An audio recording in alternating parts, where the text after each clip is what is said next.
Rumors have been swirling in Alberta about whether Premier Danielle Smith might pull the trigger on an election sooner rather than later. BC's late Premier John Horgan decided to call an early election during the pandemic. I take full responsibility for calling the election, but I believe it's never a bad idea to tell British Columbians that these are the challenges, here are the choices, you decide. Turning a shaky coalition government into a solid majority. While Ontario's Doug Ford also went to the polls early, and it paid off. Together we have made history. Together we have secured a strong, historic third majority mandate. But not every government gets it right. So when is an early call a masterstroke, and when is it a mistake? Welcome to Off Script with New West. I'm Shannon Greer, and joining me today to break down the art of an early election call is Matt Solberg, partner at New West Public Affairs, who also served as the campaign chair for the Wildrose Party in the 2015 campaign, and Christopher Martin Chan, senior consultant at New West Public Affairs and a former member of senior staff in Ontario's PC government. Thank you both so much for being here today. Great to be here. Thanks, Shannon. Great to be here. Well, there is certainly no shortage of examples of an early election call that's gone right and also gone wrong. So let's just jump right into it. Matt, we'll start with you. Why do leaders choose to call elections early, and what factors play into that decision? Well, I think there's a number of factors that play into it. It can be, everything from where they stand in the polls to whether they feel they need a new mandate to continue to govern. But I think more than anything, it's about increasing your chances of re-election. That's what all politicians are born and bred to do, which is win elections. And more than anything, I think that's what drives election timing. Does this give me a better or worse shot at winning another mandate? And certainly we've seen examples where it didn't help. David Eby in British Columbia, he was asked and asked and asked if he was going to go early. I talked to a lot of people. They're concerned about healthcare. They're concerned about issues related to public safety, about cost of living and making sure our economy is strong through a downturn, around issues of housing. They want our government to take action. And they've not said to me that they want an election. We'll continue to work on those priorities for British Columbians to deliver for them, and then we have a fixed election date where they'll have the opportunity to weigh in on how we've done. He stuck to that fixed date, and it meant really just a narrow win for him. Chris, what are your thoughts on this? What have you seen in Ontario? Yeah, look, I don't think it's that complicated. I agree with Matt. Politicians are born and bred to win, and when a premier or a prime minister thinks that they have an opportunity to go to the polls and get a stronger mandate, I think they're going to take it. Whether it's because they're riding high in the polls because of policy or a particular circumstance. I'd say like Doug Ford in Ontario with the re-election of President Donald Trump earlier this year, or whether your opposition is weak, unorganized, and unready. I think all those feed into whether or not the government of the day decides to take their chances at the polls and go for another one. Certainly, we see media weigh into this issue. I myself worked on the 2020 campaign in BC. Media was saying, why are you going early? Why are you going in a pandemic? But how do you think voters view these early election calls? Do they care? Do they see it as opportunistic? Or do they understand that, they're seeking a clear mandate? Matt, we'll start with you. Yeah, I don't know that voters are sort of a homogenous block. I think that they look at this with some nuance too. More than anything, I think voters are cynical. They question timing. They question, should this government continue to govern? Do we want them to get things done, or do we want to have a say on who's going to represent us? And in a number of occasions in Canadian history and in even recent history, voters have been able to discern, I think, quite effectively, whether or not an election call is entirely self-serving, or is there some truth to the argument that, no, I think I need to get another mandate from the people in order to do something different, something I didn't run on last time.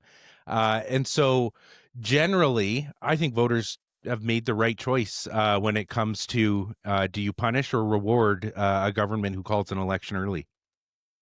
Chris, maybe we'll get a real example from you because you're now a little ways into this early election win. What are you hearing from people in Ontario? How are they feeling about it? Does anyone even remember that Doug Ford called early? Yeah. Look, I think the vast majority of the time, it doesn't make a lick of a difference whether or not you go early. With respect to the voters, I don't think they're going to punish you or reward you on the basis of when you called the election. That might carry the news cycle for like a day, two max, but then you get into the real meat and potatoes of the election issues. In Ontario, like, yeah, we heard Doug Ford called an early election. That was kind of a talking point that the opposition parties tried to drive. But then it really got down to the issues of who's going to protect Ontario, who's gonna protect workers, and Doug Ford won that roundly. Um, Looking back on it now, I don't think anyone really cares that he went early. The only thing that people remember is who won, and that was Doug Ford. What role do you think fixed election dates play in terms of this? Obviously, you can always go early. Danielle Smith very recently changed the fixed election date so that they would no longer be in wildfire season, but still rumors persist that she might call early. Matt, do you think that there's a political advantage to having those fixed election dates, or what do you think? Do you think it plays a role? I mean, I think it depends, frankly, on the political party that's governing at the time. There are some party members that care about it more than others, but at the end of the day, I do think it's more of a political gimmick than anything. By the Constitution, governments can govern for up to 5 years, and when everything is on the line, that is what will motivate a politician's behavior more than anything. Can I wait it out? Are things likely to improve? My political fortunes likely to improve if I, blow past a fixed election date?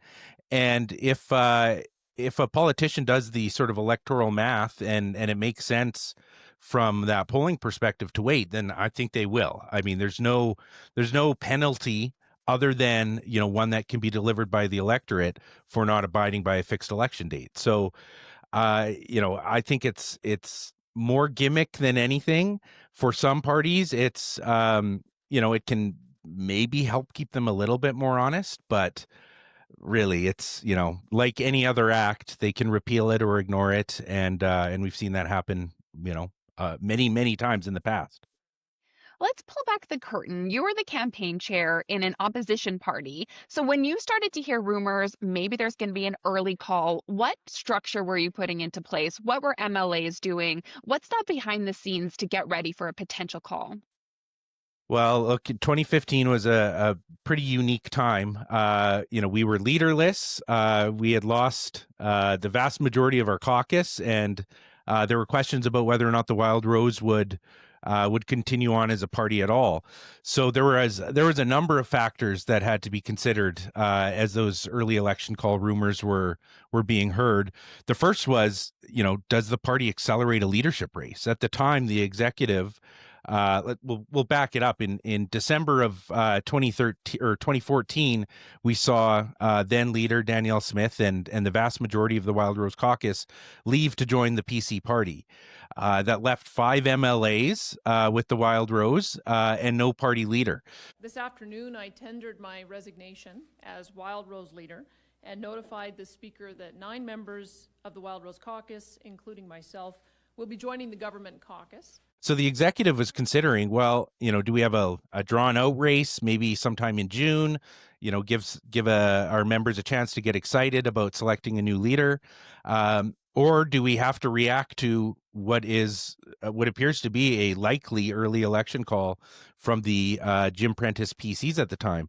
And so it's funny, it was actually a conversation that I had with Rachel Notley, who had just been elected leader of the NDP a few months earlier, that I think, brought us back to reality. She said, you guys are absolutely crazy if you guys think you can wait until June to have a leadership election. And thankfully the party executive, made the right call and accelerated that leadership vote. But it was very much select a leader that likely would have a plan for an early election call that would be called shortly after. In this case, I think it was about 8 days after Brian Jean was elected leader of the Wildrose that Jim Prentice called the election. So you have to consider money. Does your party have money? That's the most, frankly, important thing going into an election. Polling numbers come and go, and those can be influenced by the appearance of momentum on your campaign. But if you don't have money, it's going to be very difficult to create that appearance. Beyond that, it's the actual campaign infrastructure. Do you have the volunteers? Do you have the candidates? Do those candidates have a team? And then, frankly, do you have a campaign plan that can bring this all together? And so in that 2015 election, a lot of that was, frankly, written on the back of a napkin, thrown out, and then rewritten again later that day. And at the end of the day, the election, it wasn't about the Wildrose, frankly. It became an election about trust. And I think it's one of those ones where the electorate, went into the election feeling quite cynical about that early election call, and very quickly decided, no, we want someone else. And of course, at the end of it, selected Rachel Notley. So there's a lot that has to go into preparing for an election, even on a regular cycle. And when it's a snap election, you basically have to do those 100 things in about a fraction, a fifth of the time that you might have to do it otherwise. I want to come back to the role that Danielle Smith had in that election. But just on that topic, I want to jump over to you, Chris. When you do have that snap election and you are putting everything into overdrive, what do you think that does sort of candidate selection? I think we saw in the Ontario election maybe that some of those candidates were not as well vetted as they could have been, particularly in the opposition parties. Of course, the government knew they were going to had that extra bandwidth to vet candidates. What does it look like when you're rushing? Give us some context. I'm gonna be honest. I think the early election call in Ontario was the worst kept secret at Queen's Park, I think, perhaps ever. I don't know what was going on with the opposition parties because they should have known there was an election coming. In fact, I think everyone kind of did know there was an election call coming, and it's really perplexing that the opposition parties, I'd say in particular the Liberals, but the NDP as well, just didn't seem prepared for Doug Ford to call the election. And the Premier had been hemming and hawing about this for months, frankly.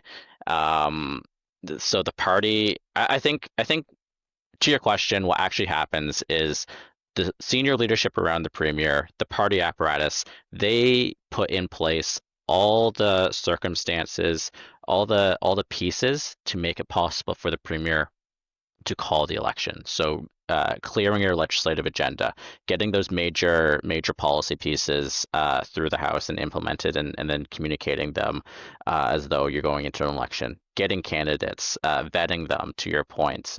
You don't want a candidate to blow up your campaign on the trail. Volunteers, money, all those things, that's what your team's getting you ready for. And then at the end of the day, it's up to the Premier or the Prime Minister to make the final call. They're the party leader. They're the one who goes to the LG or the Governor General and says they want to go. So it's the team who gets you ready, and then the Premier or the Principal makes the call. Matt, let's just go back to that very historic floor crossing in Alberta. Of course, we've been hearing rumors for months that Premier Smith is thinking about calling early. Does that experience play into this? Do you think she's thinking about it? Give us your thoughts on that. Yeah, look, I think it would be impossible for her not to think about it. And in fact, I think she's referenced that event and those decisions as being pretty formative for how she's governing today and how she's managing her caucus in the party today. But we have to recognize the circumstances are very different than they were in 2015. 2015, the electorate, frankly, they came out to punish the governing PCs for what they thought was a very cynical election call that came after decapitating the opposition. And it wasn't an election about, we need to give the electorate a choice because there's some tough decisions to make, although that was the argument that Premier Prentice was trying to make at the time. Instead, they saw this as, this is the PCs, with their foot on the throat of their enemy, and that's why it's being called right now. Whereas if you look at the landscape in Alberta today, the NDP have had Naheed Nenshi as their leader for over a year now. He now has a seat in the legislature, and he'll take it as the opposition leader for the first time this fall. But so if Premier Smith were to call an election early, no one can argue that this is about limiting choices for the electorate. The choice would be, would be clear. There would be a very clear contrast between the two visions of Premier Smith and Naheed Nenshi. But I think more than anything for the Premier, she's looking at, do I have a mandate to continue to do what I need to do to govern? And there's some pretty significant headwinds that she's looking at, whether it's, the sort of murmuring around sovereignty in the background, whether it's preparing for, potentially dramatic and drastic action in response to threatened tariffs from the United States. And then, of course, everybody's watching, I think with some hopeful optimism that the federal government and their efforts to, build some big projects and projects that would benefit Alberta will come to fruition. And the Premier's looking at all of this and thinking, well, I'm riding high in the polls right now, and I have been, frankly, since the last election. Will that continue? If I call an election today, will those numbers hold? Or will the public look and say, this is, you're being too cute by half. We may have supported your government to date, but we think that this call is cynical and unnecessary. And so we're going to give an extra look to the opposition. I mean, that's sort of the calculus that's happening. In the background, though, the practical side of things, especially Premier Smith has to consider, if you have a snap election, what does that do for party nominations? What does that do for your candidates? She's got a slim majority in the legislature right now, but this is a grassroots party, and it's demonstrated that time and again. A party that's frankly not afraid to punish their own leader if they're not doing things the way that the membership feels like things should be done. And open nominations are something that is held pretty near and dear to the heart of this movement. So if a snap election meant those nominations would be rushed, or there would be a raft of appointments that would be done instead, that plays a role in the political math that the Premier would be doing too, because that's the kind of thing that frankly can have a leader punished quite severely by those who you need the most in an election. You need those donors, you need those diehard volunteers and door knockers, and they're the ones that are most invested in things like nomination events. And then one final thing, in Alberta, there's the Electoral Boundary Commission that has been struck, and their interim report is due this fall. And this is the committee that will decide where the new seats go in Alberta and what happens with all of the existing ones. Some are looking at this as, is this an opportunity for quote unquote gerrymandering? I would argue that, every governing party will sort of tilt the map in their favor to the greatest degree that they can. But if the Premier calls early, she doesn't benefit from what that new electoral map looks like, because that won't be legislated until, I believe, next spring. So lots of things to consider. But the most important thing I think for the Premier is, where am I at in the polls? And realistically, where do I think I would be at in the polls on election day if I called it now? Matt, I think if I'm in the back room, the thing I'm looking at the most is what do I think the economy is going to look like? What are the pocketbook issues? I was just looking at earlier the inflation around the 2021 federal election, and people kind of think that Trudeau called the 2020 election early and didn't really get a better result. Like, it was a minority government going in, minority government coming out. But remember, inflation was a lot lower in 2021 than what it ended up being in 2022 when the election otherwise would have been held, right? It got up to 8.5%, I think, in the summer. That would have been terrible circumstances, economic circumstances going to election with, versus like the much lower inflation at the time that they called the election. So, it might not have been a majority government, but it's probably a not bad call on behalf of the Liberals looking ahead to what the economy was going to look like a year out from then. To that point, Chris, it's hard not to draw that parallel between 2014 in Alberta when oil prices were very low. They were looking at tough economic times, and we are seeing that 10 years later. So that's a very good point. Well, I think that we can probably end it there. Thank you so much to both of you for your time. And we really appreciate our listeners. Thanks so much for listening to Off Script with New West. We'll have a new episode next week with more insights and new voices. Thanks so much. Thanks for listening to Off Script with New West. Be sure to like and subscribe on YouTube or wherever you get your podcasts.